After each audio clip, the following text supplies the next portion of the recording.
Hi friends, welcome to Tamil பக்கி. இன்னைக்கு நாம பார்க்க போற பாண்டியன் ஸ்டோர்ஸ் 2 சீரியல்ல என்னென்ன திருப்பங்கள்லாம் இருக்குன்னு பார்க்கலாமா? உங்களுக்கு இந்த சீரியல்ல எந்த கேரக்டரை ரொம்ப பிடிக்கும்? இல்ல இன்னைக்கு எபிசோட்ல நீங்க என்ன எதிர்பார்க்கறீங்கன்னு கமெண்ட்ல சொல்லுங்க. இப்போ நம்ம வீடியோக்குள்ள போலாம். இன்னைக்கு எபிசோட்ல தங்கமயிலோட டூப்ளிகேட் சர்டிபிகேட் பத்தி சரவணன் கேக்குறான். அதுவும் இல்லாம படிச்ச காலேஜ் பேரும் படிச்ச வருஷமும் கேக்குறான்.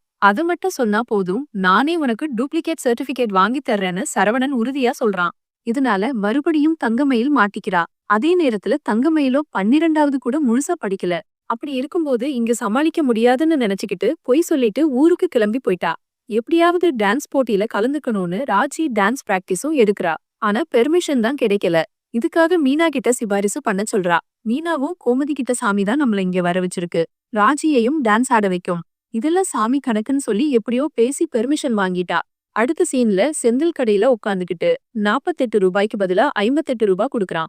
ஏன் அப்படி குடுக்கறேன்னு குமரேசன் கேட்கவே, செந்தில் மீனா நினைப்புல இருக்கான்னு பழனிவேல் கிண்டல் பண்றான். கதிருக்கு ராஜி வீட்ல இருக்கிற மாதிரியே தோணுது.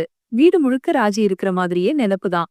ராஜி தன்னோட புருஷனுக்கு பைக் வாங்க போறாளா இல்ல அரசிக்கு வரதட்சணையா கொடுக்க கார் ஜெயிக்க போறாளான்னு பொறுத்திருந்து பார்க்கலாம். கடைசியா செந்திலோட மாமனார் அவனை பார்க்க வந்திருக்காரு.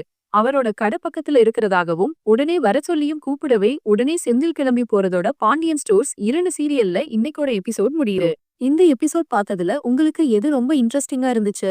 இல்ல அடுத்து என்ன நடக்கும்னு நினைக்கிறீங்கன்னு கமெண்ட்ல சொல்லுங்க. மறக்காம நம்ம சேனலுக்கு லைக் பண்ணுங்க, சப்ஸ்கிரைப் பண்ணுங்க.